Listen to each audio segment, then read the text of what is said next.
boys. Bring it in, bring it in. Thanks for showing up to practice today. I know we've had issues in the past with people slacking off and not showing up, but I'm glad to see that everyone has shown up and is on time. So, to start practice, I'm going to drop a few plays, and then I want to get out there, and I want to see if you can remember them and see how well you do running them, okay? Alright, so let's just start.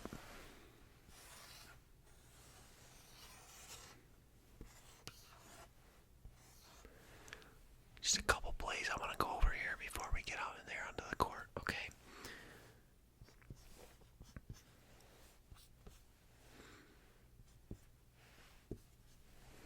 I'm on a 5-out formation. Now this can work for either side, right?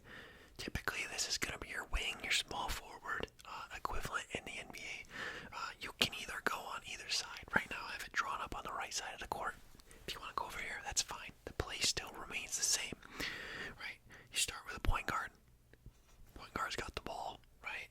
This is all off-ball action. Off-ball action. This is how we want to play this game, right? Off-ball action. Small forward's going to come down screen. It's either going to be the power forward or the center, right? Small forward's going to screen for him. He's going to roll off that and flash to the high post. And this is the pass you want to make. I don't care if you have to bounce it. I don't care if you have to float it over someone. You get that ball into him right there, high post. While this is happening, right, pay attention. Are you paying attention? While this is happening, the other guard is going to be running around, right? Guy makes the pass, point guard makes the pass in here to your power forward or center, whichever side it's on. And this, again, this is going to be mirrored if it's, other side or whatever. The guard runs behind the other guard. Once you pass this ball, I want you to clear out.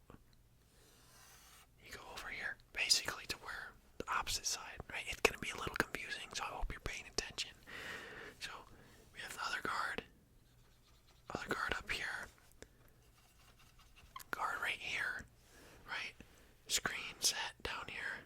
Ball is caught at the high post, right? You can either make a quick kick out here to this guy who's repositioning. I want you to look for this shot, or you can give it to the guy on a cut, right? He's going to kind of fake like he's going up, and he's going to give a backdoor cut, and you lob it over, right over into him for easy layup. So the action on here, right? I hope you guys are paying attention because this looks very confusing. You either kick it out once you catch a high post. The big guys can either kick it out here. Normally this shot is open because you're catching this guy, right? There's going to be maybe a switching action here when the other guard comes over and the other guard clears out to the wing, right? You're looking for this three-pointer. If, this is probably going to be your first option. If not, if it's not there, you look for that little duck in to the other guy, the other forward or center on the outside. You find him for that layup. Typically works. If it doesn't, reset, right? We have a shot clock for a reason. You reset, everyone go out, and we'll call another play. But I really want to see you guys understand this because there is a lot to this. It's not just some guy sets a screen and the other rolls off at a simple pick and roll action. No, there is a lot to this. It requires everybody. Literally everybody is involved in this play. Starts with the small forward, other guy, one of the bigs flashes, and then the guards are moving up top, and then the other big flashes on a kind of like a little backdoor cut. You're going to fake going up top to kind of draw your defender's momentum heading towards the three-point line, and then you just slip back in. And then the beauty to this, right? If this guy, this is, okay, another action that can come off this. If this guy's defender, right? So the small forward's setting the screen on the corner. When this guy moves, you stay in the corner. And if the ball ever gets to this position and the shot's not there, the defender comes in from here. You have an easy kick out to the corner three for the small forward who's setting that screen to start the play. So everyone is literally involved in this play. And I think it's very, very well designed. Not to toot my own horn, but like I said, if it doesn't work, we draw it out, pull out, and reset. Okay, I want to see you guys practice this one after I'm done showing you all these plays. And I'm not going to be hard on you guys. It's a lot to learn. I get it. I understand. So,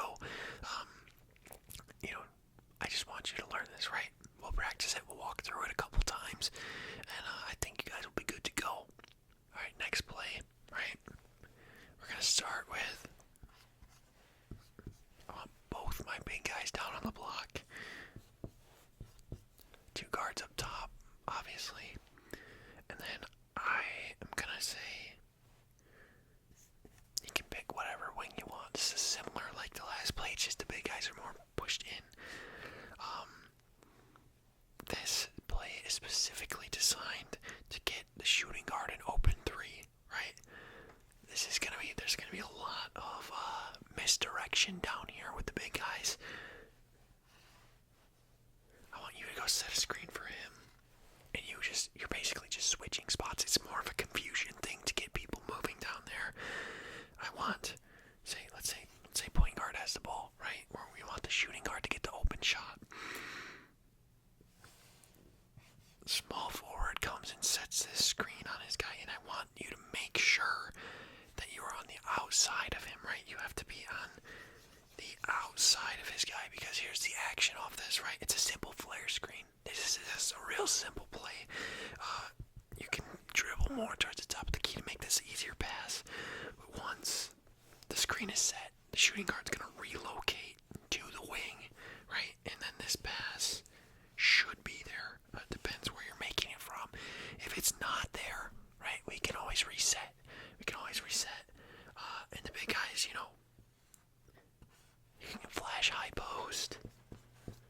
You can do what you want, but I do not want you leaving the painted area. I want you to stay within the vicinity, because this play is specifically designed for the 2 guards in the wing, right? We need the action up top. It's a simple flare screen.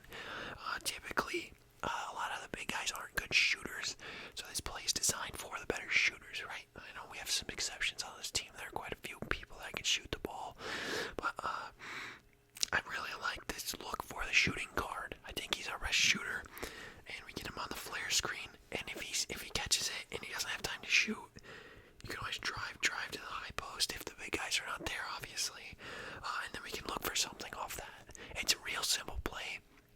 And to be honest with you, it might not work a lot of the times, but this is just to get open looks for our guys, right? That's the main objective here, is to find an open look for our best shooter.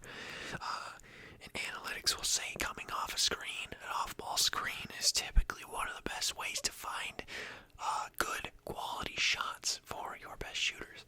Is everyone okay with this? We're going to run through this one quick too, but this can work for anyone, right? So I mean, big men aside, you guys have to stay in your area down here, but this can work for if the point guard needs a flare screen, we could even set a flare screen for the wing. It's just what we're feeling. The wing has a hot hand, we're going to call a play for him. The shooting guard has the hot hand, we're calling the play for him. The point guard has the hot hand, we're calling the play for him. Like I said, real simple play. We'll run through it, and we'll get you all situated with this. Is everyone good with this before I erase it? Okay. Alright, let's do a couple more.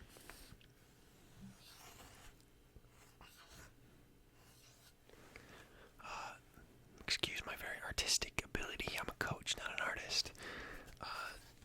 This play, I want 1 guard up top. Right, I'll have the center on the block, power forward, shooting guard, small forward, whatever one you want, right? You can play here and do what you want.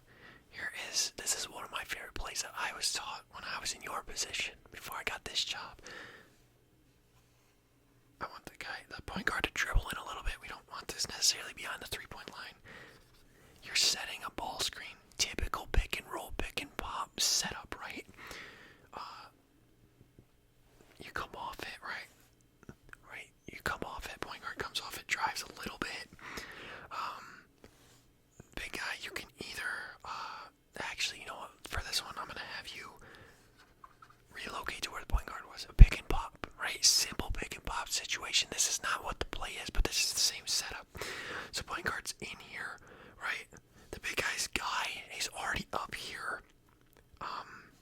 He's already up here on this, so they typically would either switch this, which is what you would likely see, or they stick with it. But anyway, you now have a one-on-one situation as the point guard. This guy's out of here. You're dribbling into the paint. You're about to free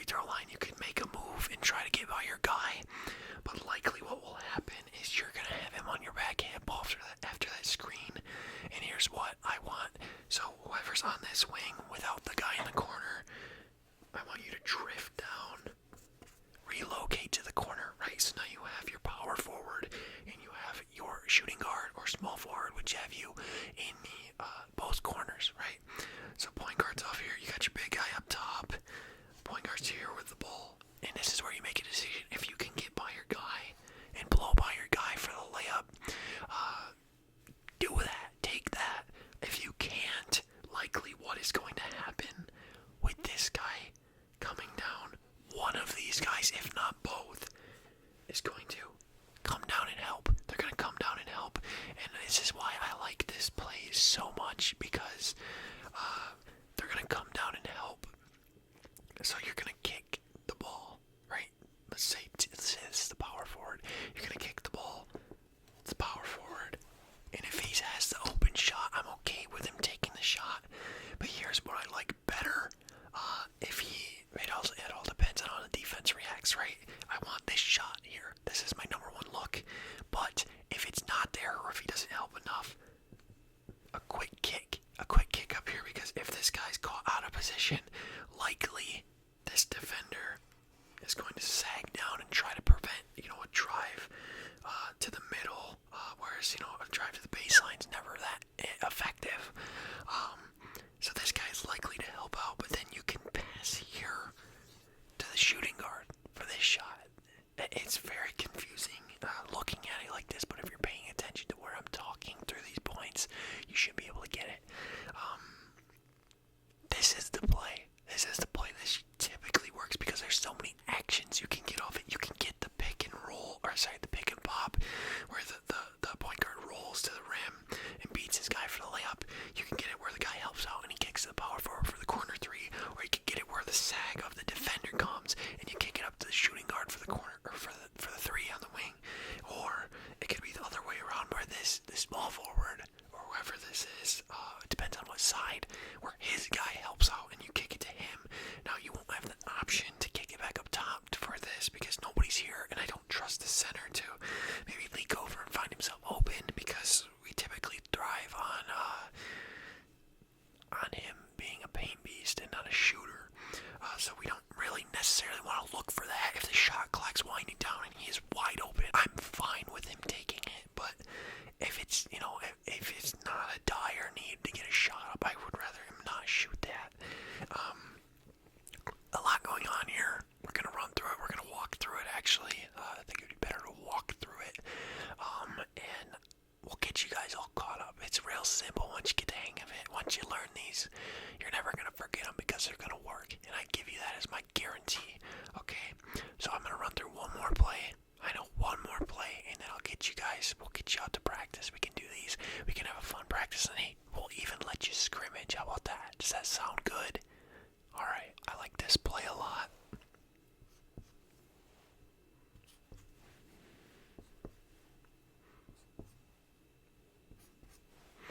You got your two bigs. Likely the power forward will be up top higher, and then the center down on the low block.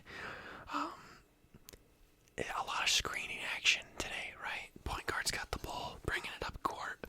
And I might have over-exaggerated. You guys don't necessarily have to be that deep in the corner. You can stop here. You can stop here on the wing. It doesn't affect the play. For now, we're going to say you're in the corner. Point guard has the ball. I want the big guy to come screen for the power forward. Where's the power forward rolls off this, right? You got your big guy here. Power forward rolls off it. And I want him to screen here in the corner. A lot of screening action, like I said. Screen in the corner. Or the wing, wherever you are. You're going to come up. This pass is going to be made where the ball's caught on the wing. Point guard, I immediately want you to just beeline for the basket. Clear out to the corner, because this guy who's in the corner right now is going to fill up here. So he's right there, right? It's just a real driving kick action is what my coach used to tell it, except there's no driving here. It's just passing, Greg Popovich style. So point guard clears out the corner. Corner guy bumps up here. And, screen's made. Guy comes up here. Ball's right here. So now you have this option off of the pass here where this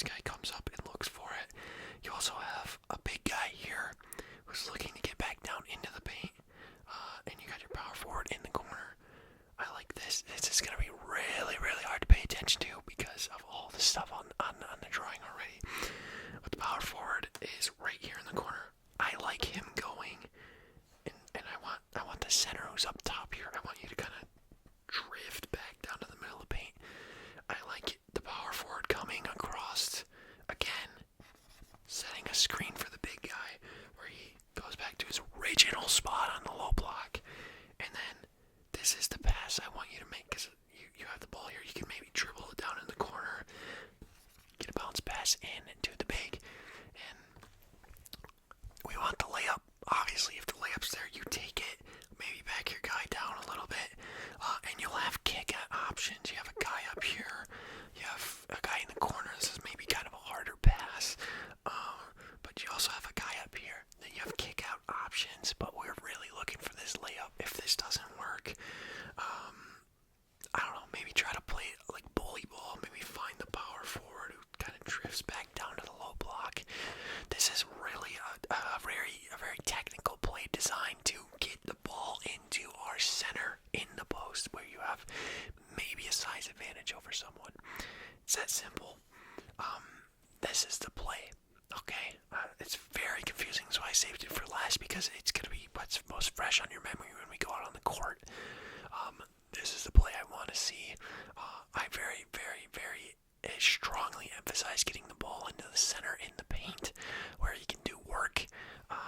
So remember this, and we'll get on that court and show you rather than just, writing it down. Okay, that's all I have.